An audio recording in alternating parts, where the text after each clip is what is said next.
নাক শুকানোর আগে এরা কি করে সাহস পায়, কি করে এদের হিম্মত হয় 18 কোটি মুসলমানের হাতে একজন মুসলমানকে প্রকাশ্য জবাই করে দিল। ডক্টর ইউনূসের কাছে আজকের মাহফিল থেকে আবেদন করি, এই চন্দনধর সহ যারা তাকে হত্যা করলো এদের ফাঁসির রায় কার্যকর না করা পর্যন্ত এদেশের বাংলার মুসলমানেরা এদেশের নির্বাচনের রাস্তায় হাঁটবে না, হাঁটবে না, হাঁটবে না। এদেশের সুষ্ঠু নির্বাচন হওয়ার আগে জালিম স্বৈরাচারের দোসর আস্থাভাজন বিশ্বাসভাজন এই মুনাফিককে বাংলাদেশের এই জমিনে গ্রেফতার করে তাকে আবু সাঈদের খুনের দায় দিয়ে জেলের কাছে দাঁড়িয়ে ফাঁসি কার্যকর করতে হবে। কথা বলুন ঠিক না বেঠে? তুমি আসমানে থাকো প্রভু, আমি জমিনে। তুমি আসমানে থাকো প্রভু, আমি জমিনে। তবু তোমারি প্রেম জমে এই হৃদয় গহীনে। আমি তোমারি গোলাম গো, অন্য কারো না। আমরা গোলাম কার? কথা বলেন, গোলাম কার? আল্লাহ ছাড়া আর কারো গোলাম আমরা মেনে নেব? আর কারো দাসত্বকে আমরা পালন করব? আমি তোমারি গোলাম গো, অন্য কারো না। আলিমুল গায়ব তুমি, মালিক রব্বানা। আল্লাহু আল্লাহু আল্লাহু আল্লাহ, আল্লাহু আল্লাহু আল্লাহু আল্লাহ। সবাই বলেন আল্লাহু আল্লাহু আল্লাহু আল্লাহ, আল্লাহু আল্লাহু আল্লাহু আল্লাহ। তোমারি রহম ছাড়া বাঁচা বড় দায়। প্রতিদিনে প্রতিক্ষণে জড়িয়ে রাখো গো আমার। আল্লাহুম্মা আমিন। জোরে বলেন আল্লাহুম্মা আমিন। তোমারি রহম ছাড়া বাঁচা বড় দায়। প্রতিদিনে প্রতিক্ষণে জড়িয়ে রাখো গো আমার। শত শত ভুল মাপ করে দাও, শত শত ভুল মাপ করে দাও। জানা কি অজানা আমি তোমারি গোলাম গো, অন্য কারো না। আলিমুল গায়ব তুমি, মালিক রব্বানা। আল্লাহু আল্লাহু আল্লাহু আল্লাহ, আল্লাহু আল্লাহু আল্লাহু আল্লাহ। লিল্লাহে তাকবীর। আমরা বাংলাদেশের মানুষ ভালো থাকতে চাই। কথা বলেন না কেন? এই দেশে হিন্দু মুসলিম বছরের পর বছর ধরে ভ্রাতৃত্বের বন্ধনে আবদ্ধ হয়ে কাঁধে কাঁধ মিলিয়ে দেশ গড়ার কাজ করছে। কথা বলুন ঠিক না ব্যাঠিক? কিন্তু আমরা লক্ষ্য করেছি এই বাংলাদেশ স্বাধীনতার পর থেকে আমরা ভালো থাকতে চাইলেও আমাদের পাশের দাদা বাবুরা আমাদেরকে ভালো থাকতে দেয় না। কথা কি বুঝতেছেন? কথা বুঝতেছেন? বাংলাদেশের মুসলমানেরা ভালো থাকুক, বাংলাদেশের হিন্দুরা ভালো থাকুক, এটা আমাদের পাশের দেশের দাদা বাবুরা চায় না। এটা আমরা বুঝি। আমরা এটাও বুঝি আল্লাহ রাব্বুল আলামিন মানুষের জন্য, মুমিনদের জন্য, মুসলমানদের জন্য মানুষদের মধ্য থেকে ভয়ঙ্কর শত্রু দুইটা জাতিকে ঘোষণা করেছে। এক নাম্বার জাতি হচ্ছে পৃথিবীতে যারা ইহুদি। আল্লাহ তাআলা বলেছেন, ও মুমিনেরা, এই যে ইহুদি জাতি রয়েছে, এই ইহুদি জাতিটা তোমাদের জাতশত্রু। এরপরে যারা আমার ইবাদত বন্দেগী না করে, যারা কিছু মূর্তি, বিভিন্ন গাছ গাছালি, দেও দেবতা, পাহাড় পর্বত, বড় বড় পাথরের পূজা করে, আগুনের পূজা করে, বিভিন্ন গ্রহ নক্ষত্রের পূজা করে, ও ঈমানদাররা শুনে রাখো, এই সমস্ত মুশরিকরাও তোমাদের জাতশত্রু। জাতশত্রু মানে কি? আমরাও মানুষ, ওরাও মানুষ। এটা জাতশত্রু, ঘরের শত্রু। আর আমাদের প্রকাশ্য শত্রু হচ্ছে শয়তান। প্রকাশ্য শত্রু কে? শয়তান। কিন্তু ঘরের শত্রু, জাতশত্রু হচ্ছে পৃথিবীতে যারা মুশরিক রয়েছে, পৃথিবীতে যারা ইহুদি, এরা হচ্ছে মুসলমানদের জাতশত্রু। কথা আমার না আল্লাহ? জোরে কথা বলেন, কথা আমার না আল্লাহ? আল্লাহ রাব্বুল আলামিন বললেন, লাতাযীদান্না আশাদ্দান নাসি আদাওয়াতাল লিল্লাযীনা আমানুল ইয়াহুদা ওয়াল্লাযীনা আশরাকু। আল্লাহ রাব্বুল আলামিন বললেন, লাতাযীদান্না। দুই ধরনের ফোর্স, গ্রামেটিক্যাল কায়দা আল্লাহ তাআলা এখানে ব্যবহার করেছেন। আল্লাহু আকবার। আমরা কথা বলার জন্য, নিশ্চয়তা দেওয়ার জন্য সাধারণত আমরা বলি অবশ্যই আমি যাব। কি বলি? আমি যাব, এই কথাটা এক ধরনের, আর অবশ্যই আমি যাব এই কথাটা আর এক ধরনের। দুই কথার মধ্যে শক্তির পার্থক্য আছে না নাই? আল্লাহ রাব্বুল আলামিন দুনিয়ার तमाम মুমিন মুসলমানদেরকে জাতশত্রু কারা বুঝায় দেওয়ার জন্য আল্লাহ রাব্বুল আলামিন বললেন, লা তাজিদান্না। নুনে তাকিদ, লামে তাকিদ ব্যবহার করা হয়েছে এখানে। ওস্তাদ, শুধু এক ধরনের ফোর্স আল্লাহ ব্যবহার করে নাই, বরং দুই ধরনের নিশ্চয়তা দিয়ে আল্লাহ রাব্বুল আলামিন বললেন, বান্দারে শোনো, অবশ্যই অবশ্যই মানুষের মধ্য থেকে, মুমিনদের জন্য, মুসলমানদের জন্য, মানুষের ভিতর থেকে শত্রু রয়েছে। এরা হলো তোমাদের জাতশত্রু। এক নম্বরে যারা ধর্মতে ইহুদি, আর যারা ধর্মতে মুশরিক। জোরে কর নাউযুবিল্লাহ।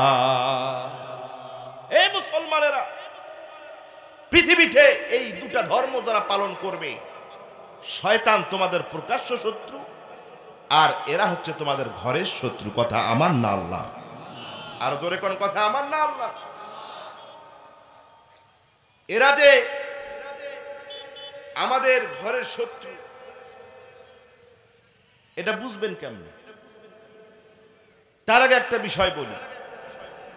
আমি বিগত মাহফিলগুলোতে, বিভিন্ন মসজিদের খুতবাতে আমি বলেছিলাম, বাংলাদেশের মুসলমানদের একটু কপাল খারাপ। এ কারণেই কপাল খারাপ যে এরা ভারতের মতো একটা মুশরিকবাদী দেশের কোলের মধ্যে বসবাস করে। কথা মনে হয় বোঝে নাই? আরো আসতে কম, পাশেই বর্ডার। আপনার চাইতে পাটগ্রামের ভাইদের আওয়াজ বেশি ছিল,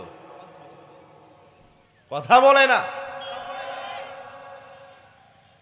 প্যান্টের জিপার খুলে যদি একটা ছেলে যদি শুরু করে দেয়, ও দাঁড়াবে বাংলাদেশে আর প্রসাব যায় পড়বে ভারতে। সেই জায়গায় ওয়াজ করে আসলাম, আপনাদের চাইতে তাদের ঠিকের আওয়াজ অনেক বেশি।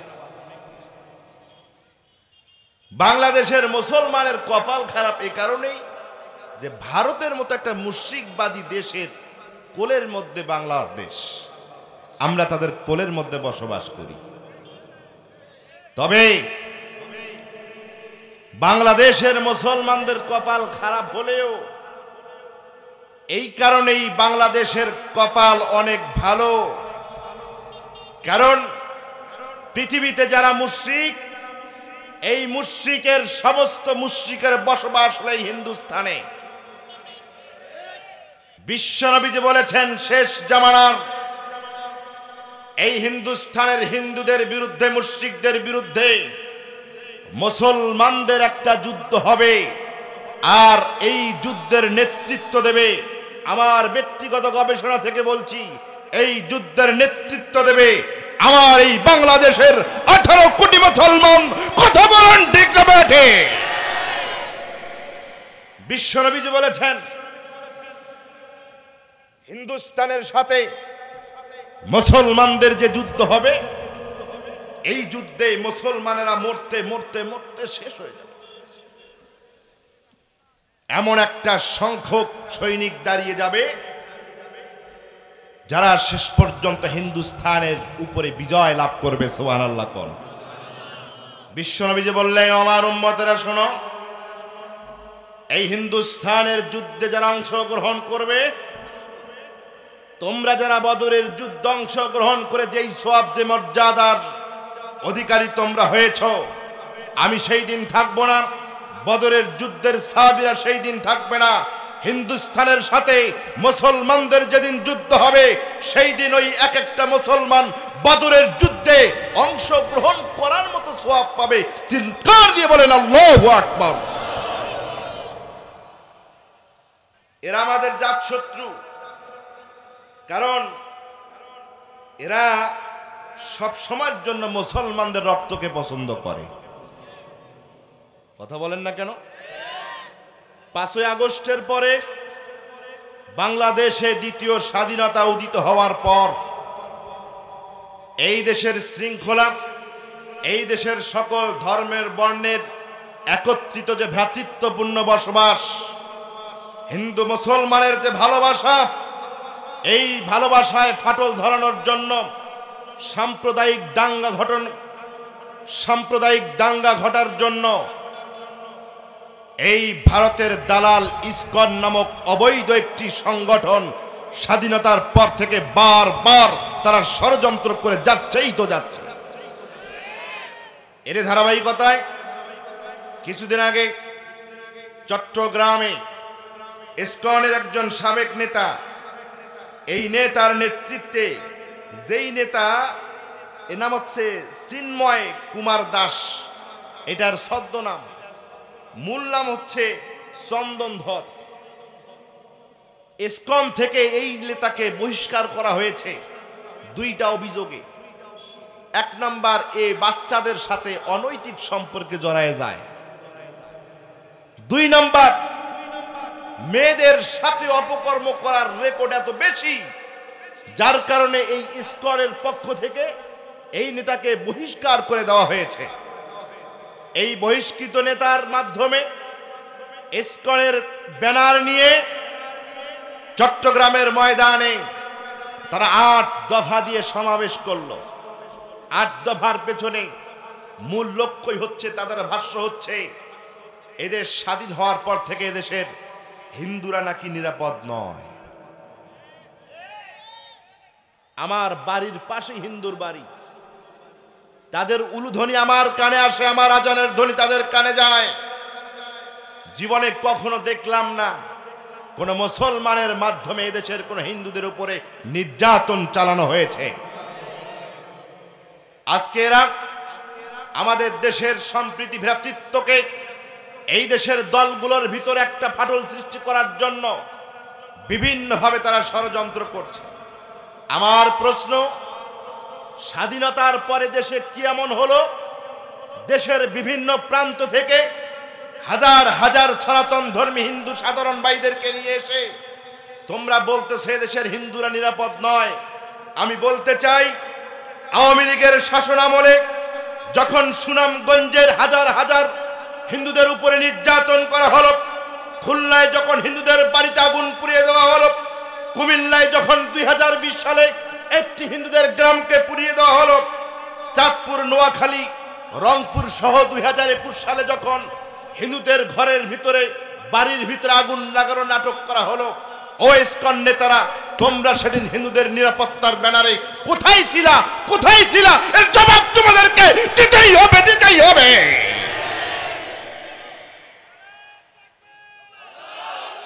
আমার ভাইয়েরা, এই বাংলাদেশের স্বাধীনতার সূর্য উদিত হওয়ার জন্য 7 জন হিন্দুর ভাই দুনিয়া থেকে চলে গেছে। এই বাংলাদেশের স্বাধীনতা উদয় হওয়ার জন্য 7 জন হিন্দু ভাই দুনিয়া থেকে চলে গেছে। কোন মিডিয়ায়, কোন পেপার পত্রিকায়, কোন মাধ্যমে তো জানতে পারলাম না যে কোন ইসকন নেতা এই সমস্ত যে ভাইয়েরা জীবন দিয়ে চলে গেল তাদের বাড়িতে গিয়ে একটু খোঁজ খবর নিয়েছে। আমার ভাইয়েরা, এরা শুধু বিশাল যে আন্দোলন করলো এমনটা নয়, বরং সেই ইসকন নেতা চন্দন ধরের নেতৃত্বে তারা আমার এই বাংলাদেশের জমিনে, আমার বাংলাদেশের জাতীয় পতাকাকে অবমাননা করে। তারা আমার দেশের পতাকার উপরে ভারতের সন্ত্রাসী লাল গেরুয়া পতাকা তারা টাঙায় দিয়ে আমার দেশের রাষ্ট্র পতাকাকে চরমভাবে তারা লঙ্ঘন করেছে, যার কারণে তার বিরুদ্ধে মামলা দায়ের করা হলো। প্রশাসন তাকে অ্যারেস্ট করলো, আদালতে শুনানির দিন ধার্য করা হলো, জামিন নামঞ্জুর করে তাকে জেলখানার ভিতরে পাঠানো হলো। সাইফুল ইসলাম নামে যে ভাই এই সন্ত্রাসীর বিরুদ্ধে লড়েছিলেন, ইসকনের কিছু সন্ত্রাসী আদালত চত্বর থেকে যাওয়ার সময় দিনের বেলায় খপ করে ধরে টেনে হেঁচড়ে নিয়ে রাস্তার পাশে দিন দুপুরে তাকে জবাই করে দিল। আমি বাংলার মুসলমানদের কাছে জানতে চাই, এই দেশের মাটি থেকে এখন আবু সাইদের রক্তের দাগ মুছে যায় নাই। এই দেশের মানুষের কান থেকে মীর মুগ্ধর পানি লাগবে, পানি লাগবে, এই কথাটা এখন আমাদের কানের পর্দা থেকে সরে যায় নাই। নাইমা সুলতানার সে আর্তনাদ চিৎকার এখনো মুছে যায় নাই। এই রক্তের দাগ শুকানোর আগে এরা কি করে সাহস পায়, কি করে এদের হিম্মত হয় 18 কোটি মুসলমানের হাতে একজন মুসলমানকে প্রকাশ্য জবাই করে দিল। ডক্টর ইউনূসের কাছে আজকের মাহফিল থেকে আবেদন করি, এই চন্দনধর সহ যারা তাকে হত্যা করলো এদের ফাঁসির রায় কার্যকর না করা পর্যন্ত এদেশের বাংলার মুসলমানেরা এদেশের নির্বাচনের রাস্তায় হাঁটবে না, হাঁটবে না, হাঁটবে না।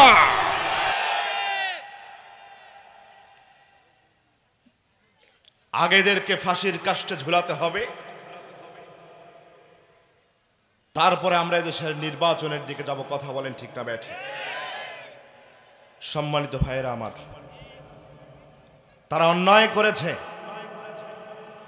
এই অন্যায়ের শাস্তি আইন মোতাবেক তারা পাবে। মুসলমানের ভিতরে কোনো উগ্রতা নাই, কথা কন না কেন?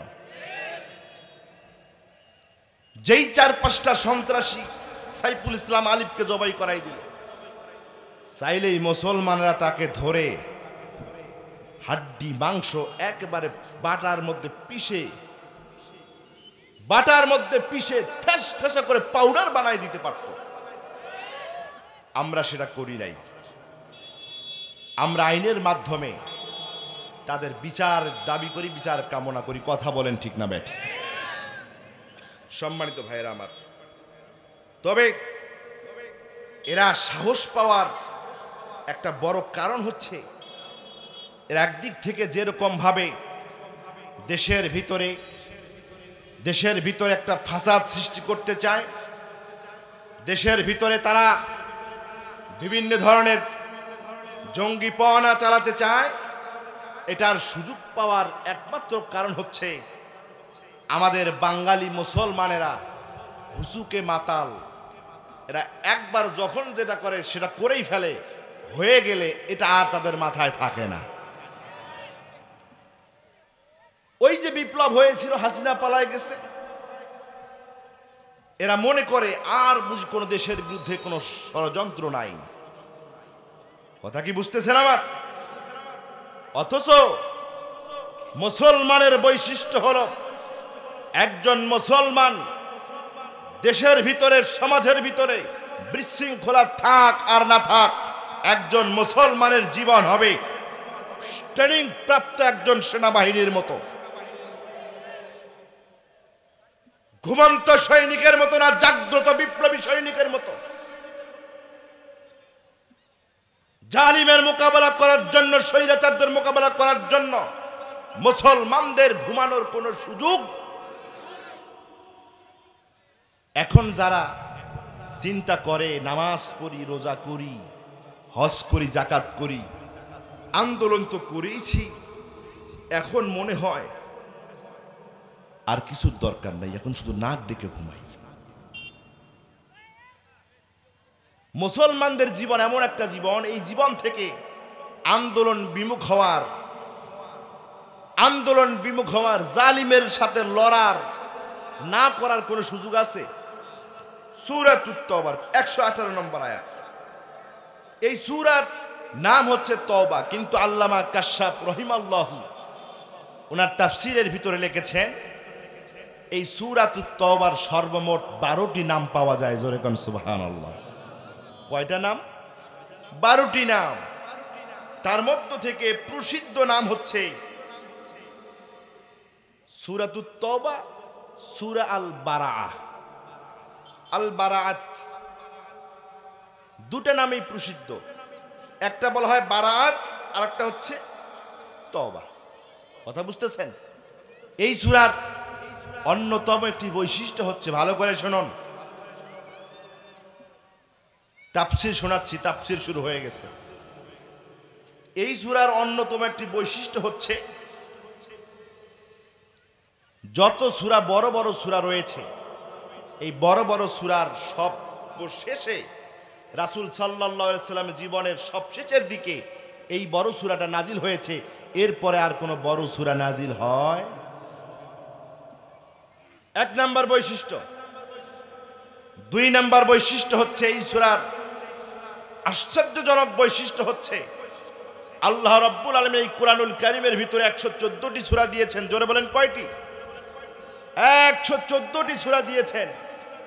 এই সূরার প্রতিটি সূরার শুরুতেই আল্লাহ রাব্বুল আলামিন সুন্দর করে লিখে দিয়েছেন, নবী বলে দিয়েছেন, প্রতিটা সূরার শুরুতেই কুরআনুল কারীমের ভিতরে রয়েছে বিসমিল্লাহির রহমানির রহিম। আশ্চর্যজনক বিষয়, এই সূরাতুত তওবার শুরুতেই আল্লাহ তাআলা শুরুতেই বিসমিল্লাহির রহমানির রহিম কথাটা ব্যবহার করে নাই। সুবহানাল্লাহ। একটু কেমন কেমন মনে হলো? সকল সূরার সামনে শুরুতেই বিসমিল্লাহ আছে, কিন্তু সূরা তওবার শুরুতে বিসমিল্লাহ নাই। এটা কেমন কথা? কথাটা এরকম না? মুফাসসিরে কেরাম চিন্তা করলেন, আল্লাহ রাব্বুল আলামিন কেন এই সূরার শুরুতে বিসমিল্লাহ দিলেন না?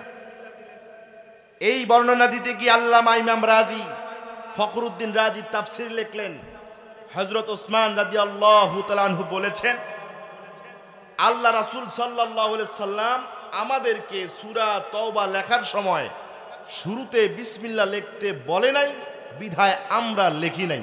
সুবহানাল্লাহ কোন। এবং মুফাসসিরদের মধ্য থেকে অন্যতম আরেকটি প্রসিদ্ধ মত হচ্ছে, তারা বলেছেন বিসমিল্লাহ অর্থ কি? কথা বলেন, অর্থ কি? বিসমিল্লাহ মানে আল্লাহর নামে শুরু করছি। কি করছি? যিনি রহমান ও রহিম, যিনি রহমান এবং রহিম। মুফাসসিরে কেরাম বলেন বিসমিল্লাহির রহমানির রহিমের কথার ব্যাপারে আল্লাহর অনুগ্রহ রয়েছে, আল্লাহর দয়া রয়েছে। আর এই সূরাতুত তওবা সম্পূর্ণ সূরাতুত তওবাই হচ্ছে আল্লাহ রাব্বুল আলামিনের পক্ষ থেকে একটা রাগের সূরা। সূরা তওবা হচ্ছে আল্লাহ তাআলার রাগের বহিঃপ্রকাশ। যেহেতু এই সূরাটা আল্লাহ তাআলার রাগের বহিঃপ্রকাশ, এই কারণেই আল্লাহ তাআলা এই সূরার আগে বিসমিল্লাহ শব্দটা, বিসমিল্লাহ কথাটা ব্যবহার করে নাই। বিসমিল্লাহ যেখানে দয়া, কথা বলেন কথা বলেন, কেউ রাগ করে কোনো কথা বললে কি দয়া দিয়ে কথা বলে? কথা কি বুঝতেছেন আমার? আমার ভাইয়েরা, সূরার নাম হলো তওবা। এই তওবা কথাটা যখন আপনার কানের সামনে যখন বেজে ওঠে, একজন মানুষ যখন তওবা যখন করতে যায়, বলেন তো তার মনটা নরম হয় না গরম হয়? এই মুসলমান কথা বলেন, তওবা করার সময় মনটা নরম হয় না গরম হয়? কি আশ্চর্য ব্যাপার! আল্লাহ রাব্বুল আলামিন এই সূরার নাম দিলেন নরম, কিন্তু এই সূরার শুরুতেই আল্লাহ রাব্বুল আলামিন বক্তব্য দিলেন গরম। সুবহানাল্লাহ কোন। আল্লাহ রাব্বুল আলামিন বললেন, বারাআতুম মিনাল্লাহি ওয়া রাসূলিহি ইলাল্লাযীনা আহাদতুম মিনাল মুশরিকিন।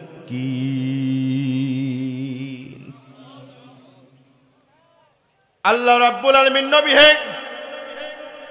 যেই মুশরিকরা, যেই মুনাফিকরা আপনাদের অঙ্গীকার পত্রকে ছিঁড়ে ফেলেছে, আমি আল্লাহ রাব্বুল আলামিন তোমাদেরকে ঘোষণা করে দিলাম, ও মুমিন মুসলমানেরা, ও আমার ইমানদারেরা, আমি তোমাদেরকে জানাই দিলাম, আল্লাহর সাথে আর আল্লাহর রাসূলের সাথে দুনিয়ার কোন মুনাফিক, কোন মুশরিকের সম্পর্ক নাই। জোরে কোন সুবহানাল্লাহ।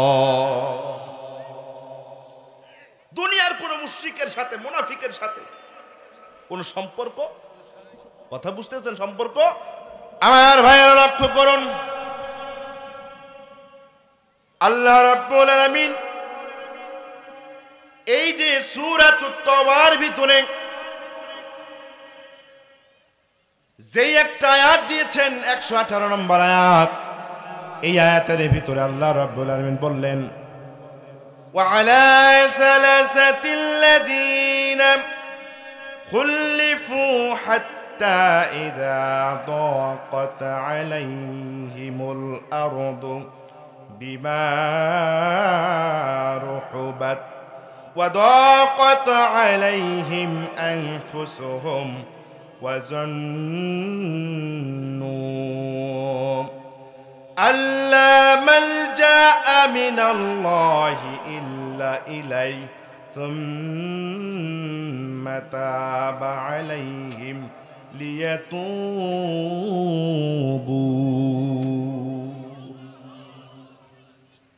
আল্লাহ রাব্বুল আলামিন বললেন, ওয়া আলা সালাসাতিল্লাযীনা,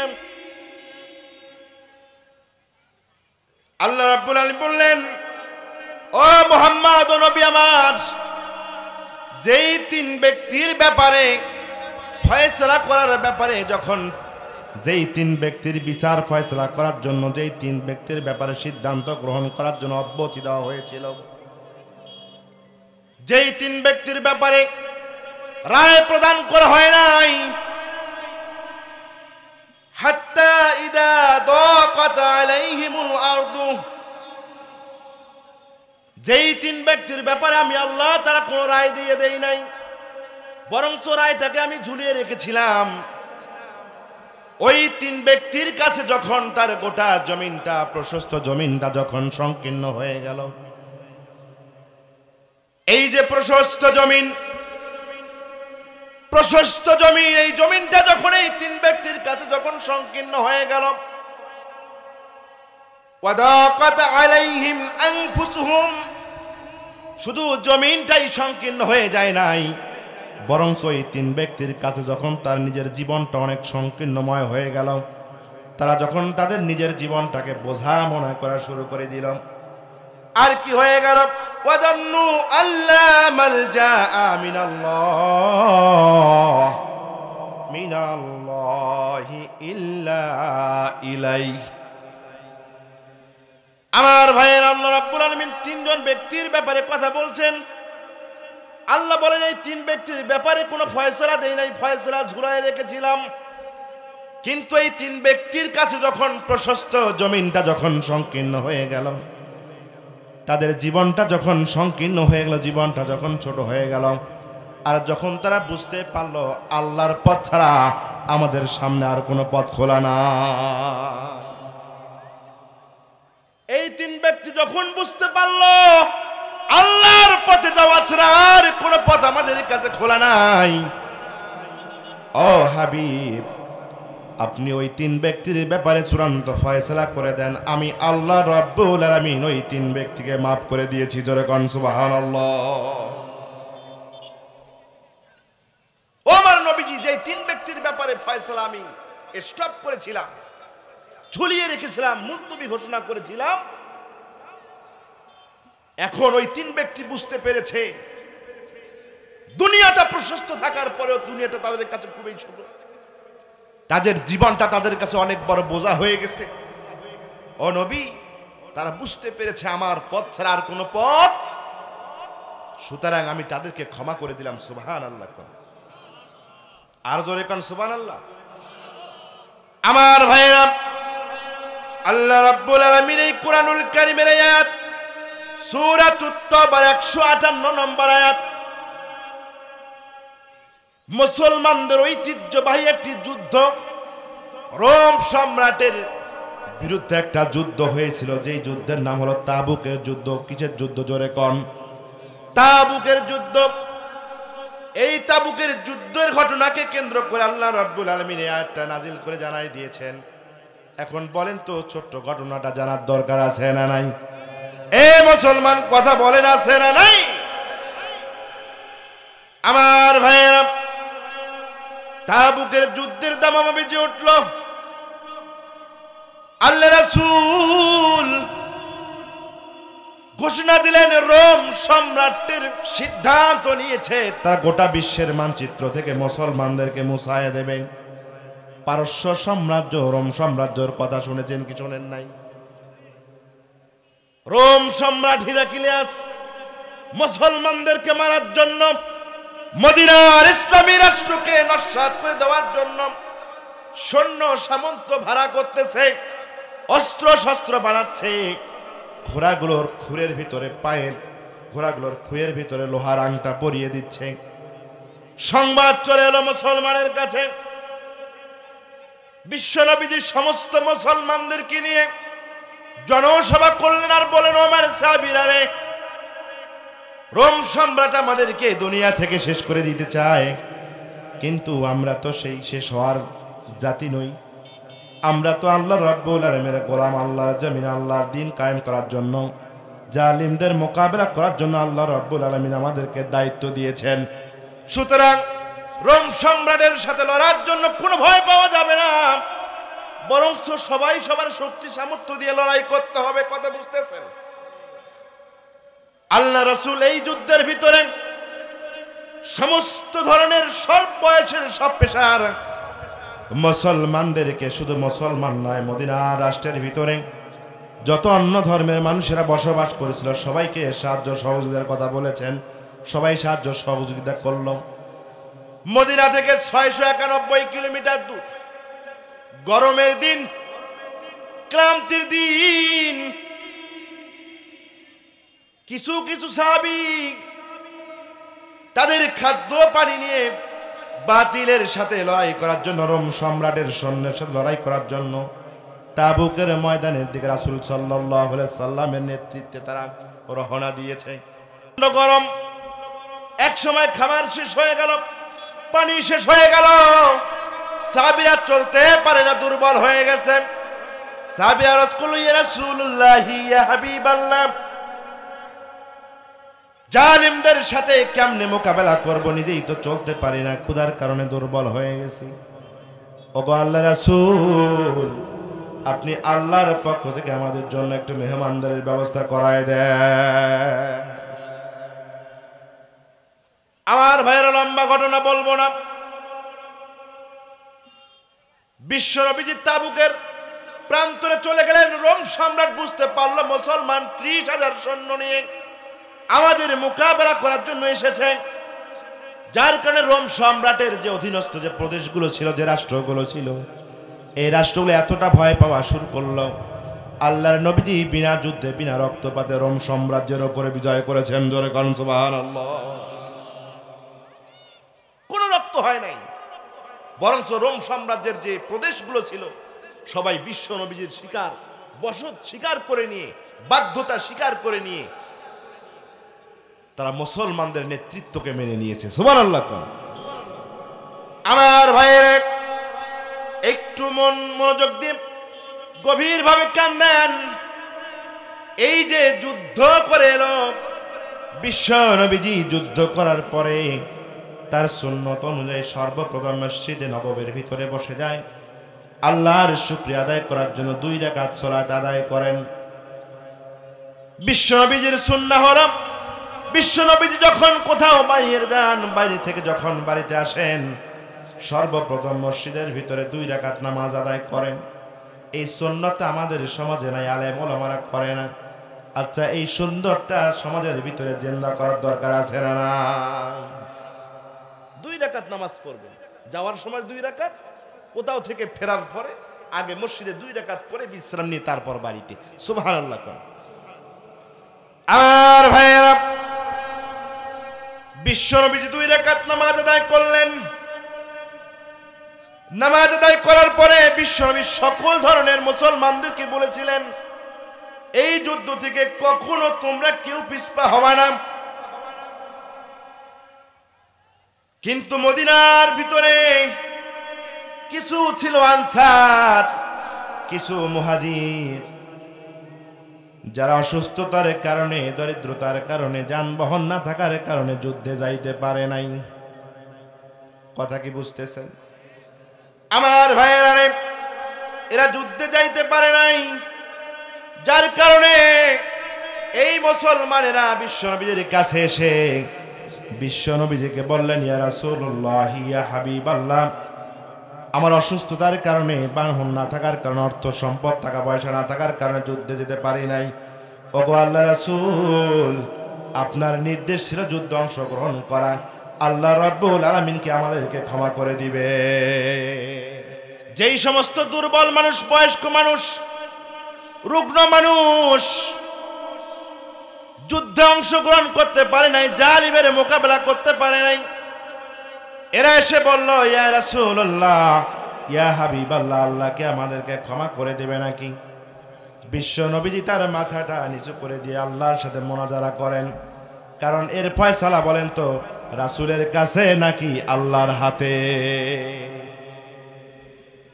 আল্লাহ রাব্বুল আলামিন বললেন, লাইসা আলা দুআফাই ولا على المرضى ولا على الذين لا يجدون ما ينفقون حرج إذا نصحوا لله ورسوله وما على المحسنين من سبيل। আল্লাহ রাব্বুল আলামিন বললেন, ও আমার রাসূল, যারা অসুস্থতার কারণে, যারা অর্থ সম্পদ না থাকার কারণে, যারা বয়সের ভারে ক্লান্ত হওয়ার কারণে যুদ্ধে যারা যাইতে পারে না, আমি আল্লাহ রাব্বুল আলামিন তাদেরকে মাফ করে দিলাম। সুবহানাল্লাহ কোন এ মুসলমান, সুবহানাল্লাহ কোন। আমার ভাইয়েরা, এরপরে 80 জনেরও বেশি মুনাফিক চলে এলো বিশ্ব নবীজির কাছে।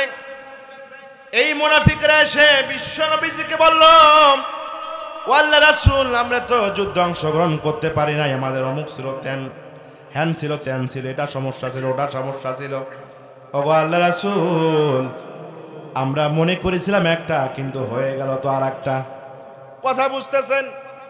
মুনাফিকরা চলে আসছে, এরা মনে করছে রোম সম্রাটের সাথে লড়ার কথা মুখের কথা নাকি, সুতরাং মুহাম্মদ আর মুসলমানেরা যাক, আমরা একটু বেঁচে থাকি। কিন্তু যখন দেখলো বিশ্ব নবী যখন বিজয় বেশে ফিরে এলেন, মুনাফিকরা একটু তাল বাহনা করে মিথ্যা অজুহাত দেওয়া শুরু করলো। রাসূল, আমাদের এইটা ছিল, ওইটা ছিল, হ্যান ছিল, ত্যান ছিল, আমরা তো যুদ্ধে যাইতে পারি নাই, আপনি একটু আল্লাহ রাব্বুল আলামিনের কাছে আমাদের জন্য ক্ষমার জন্য প্রার্থনা করুন। মিথ্যা অভিযোগ। কি অভিযোগ? কথা বলেন, কি অভিযোগ? মিথ্যা অভিযোগ দিল। মিথ্যা কথা বলে কে? মিথ্যাবাদী। আর যারা মিথ্যাবাদী এরা মুনাফিক। কথা বলেন না কেন? যারা মিথ্যাবাদী তারা কি? মুনাফিক। রাসূল সাল্লাল্লাহু আলাইহি সাল্লাম বলেছেন, ইযা হাদ্দাসা কাযাব। মুনাফিকরা যখন কথা বলবে মিথ্যা কথা বলবে। যার কারণে যারা মিথ্যা কথা বলবে এরা মুনাফিক। মুনাফিকরা এসে বলল, আমাদের এটা ছিল, ওটা ছিল, এটা হয়েছে, ওটা হয়েছে, এই কারণে যুদ্ধে যাইতে পারি নাই, আসলে কিছুই হয় নাই। এরা মুনাফিক। এরা কি? আমাদের বাংলাদেশের বর্তমান প্রেসিডেন্ট এও একজন টাটকা নির্ভেজাল মুনাফিক। কথা কয় না। এই মুনাফিকের বাচ্চা মুনাফিক বাংলাদেশ থেকে যখন হাসিনা পালায় গেল, তিন বাহিনীর প্রধান শত শত মিডিয়ার সামনে বলে দিল, মাননীয় প্রধানমন্ত্রী, সাবেক প্রধানমন্ত্রী আমার কাছে পদত্যাগপত্র জমা দিয়ে সে ভারতের উদ্দেশ্যে পাড়ি দিয়েছে।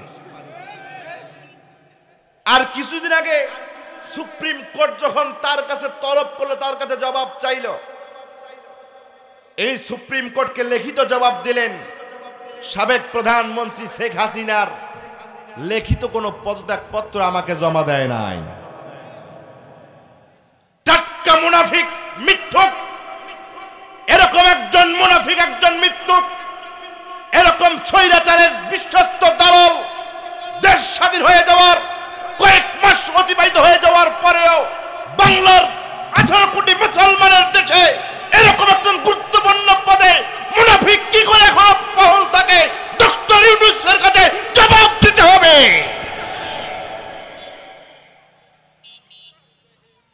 বাংলাদেশের প্রধান উপদেষ্টা সহ আরো যত মাননীয় উপদেষ্টা আছেন সবাইকে সিদ্ধান্ত নিতে হবে, এদেশের সুষ্ঠু নির্বাচন হওয়ার আগে জালিম স্বৈরাচারের দোসর, আস্থাভাজন, বিশ্বাসভাজন এই মুনাফিককে বাংলাদেশের এই জমিনে গ্রেফতার করে তাকে আবু সাঈদের খুনের দায় দিয়ে জেলের কাছে দাঁড়িয়ে ফাঁসি কার্যকর করতে হবে। কথা বলুন, কথা বলুন, ঠিক না বেঠে?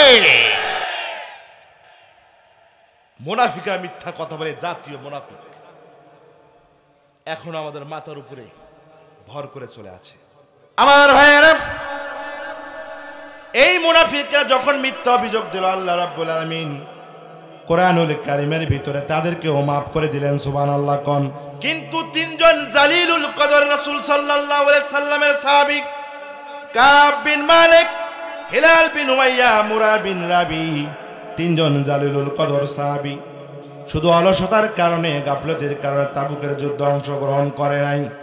শুধুমাত্র অলসতার কারণে, নিজের অবহেলার কারণে জালিমের মোকাবেলা করার জন্য তাবুকের যুদ্ধে যায় নাই।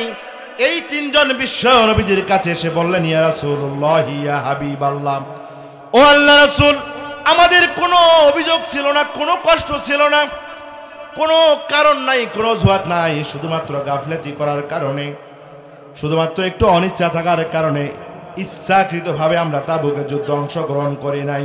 ওগো আল্লাহর রাসূল, বলেন তো আল্লাহ রাব্বুল আলামিন আমাদের কি ক্ষমা করে দিবে? এই মুসলমান, কথা কি বুঝতেছেন? তিনজন জালিলুল কদর সাহাবী এরা এসে বললেন, ও রাসূল, আমাদের কোনো তালবাহনা নাই, শুধুমাত্র গাফলতির কারণে যুদ্ধে অংশগ্রহণ করি নাই, অবহেলার কারণে তাবুকের যুদ্ধে যাই নাই। ও আল্লাহ রাসূল, বলেন তো আল্লাহ রাব্বুল আলামিন কি আমাদের কি ক্ষমা করে দেবেন? বিশ্ব নবীজি মাথাটা নিচু করে দিলেন। কিছুক্ষণ পরে মাথা তুললেন, বলেন, কাব তুমি বের হয়ে যাও, ও হিলাল বিন উমাইয়া তুমি বের হয়ে যাও, ও মুরা বিন রাবি তুমি বের হয়ে যাও। তোমাদের জন্য আল্লাহ রাব্বুল আলামিনের পক্ষ থেকে যতক্ষণ পর্যন্ত না কোনো নির্দেশনা আসবে ততক্ষণ পর্যন্ত তোমরা আমার সাথে কথা বলবা না। কথা কি শুনতেছেন? আমার ভাইয়েরা, ঘটনা অনেক সংক্ষিপ্ত বলেই শেষ করে দিচ্ছি। 50 দিন হয়ে যায়, 50 দিন হয়ে যায় মদিনার সমস্ত মুসলমান, সমস্ত হিন্দু, সমস্ত পৌত্তলিক, সমস্ত ইহুদি খ্রিস্টান এই তিনজন ব্যক্তিকে বয়কট করেছিল রাষ্ট্রীয়ভাবে। যার কারণে আল্লাহ রাব্বুল আলামিন 50টা দিন তাদেরকে তিল তিল করে তাদেরকে পরীক্ষা করেছে, শুধুমাত্র একটা কারণ, জালিমের মোকাবেলা করার জন্য তাবুকের প্রান্তরে যায় না। এই কাব বিন মালিক বদরের একজন সাহাবী, বদরের যোদ্ধা। এই যে হিলাল বিন উমাইয়া বিশ্বনবীর বিশ্বস্ত একজন জালিলুল কদর সাহাবী, শুধুমাত্র অলসতা করার কারণে, আল্লাহর জমিনে আল্লাহর দ্বীন কায়েম করার জন্য একাত্ম ঘোষণা না করার কারণে, বাতিলের মোকাবেলা না করার কারণে, বিশ্বনবীর কাছে সত্য কথা বলার কারণে বিশ্বনবীর কাছে আল্লাহ রাব্বুল আলামিন জানায় দিলেন, এদের ব্যাপারে সিদ্ধান্ত এখন হবে না, এদের ব্যাপারে সিদ্ধান্ত আল্লাহ নেবেন। 15টা দিন নয়, 30টা দিন নয়, 50 দিন অতিবাহিত হয়ে যাওয়ার পরে, ফজরের নামাজ পড়ার পরে আল্লাহ রাব্বুল আলামিন বললেন, وعلى الثلاثة الذين خلفوا حتى إذا ضاقت عليهم الأرض بما رحبت وضاقت عليهم أنفسهم وظنوا أن لا ملجأ من الله إلا إليه। আল্লাহ রাব্বুল আলামিন বললেন, 50 দিন অতিবাহিত হয়ে যাওয়ার পরে, ফজরের নামাজের পরে আল্লাহ রাব্বুল আলামিন বিশ্বনবীকে জানাই দিলেন, ও আমার হাবিব, ওই যে তিনজন ব্যক্তি আল্লাহর জমিনে আল্লাহর দ্বীন কায়েম করার জন্য অনীহা ছিল, গাফিলতি ছিল, অলসতা ছিল, আমি আল্লাহ রাব্বুল আলামিন 50টা দিন তাদেরকে শাস্তি দেওয়ার পরে আমি আল্লাহ রাব্বুল আলামিন তাদেরকে ক্ষমা করে দিলাম। জোরে কোন সুবহানাল্লাহ। তার মানে বলেন তো, জালিমের বিরুদ্ধে মোকাবেলা করার জন্য কি অলসতা করা যাবে? বাতিলের বিরুদ্ধে মোকাবেলা করার জন্য কি বসে থাকা যাবে? বরঞ্চ বাংলার মুসলমানদেরকে এদেশের স্বাধীনতা, ঐক্য, ভ্রাতৃত্ব, ইনসাফ ভিত্তিক একটি রাষ্ট্র কায়েম করার জন্য মৃত্যুর আগ পর্যন্ত সৈন্য সেনাপতির ভূমিকা পালন করতে হবে। রাজি আছেন? রাজি আছেন? আল্লাহ কবুল করুক। আল্লাহুম্মা আমিন। আল্লাহ তাআলা আমাদের সকলকে কবুল করুক, বলেন আমিন।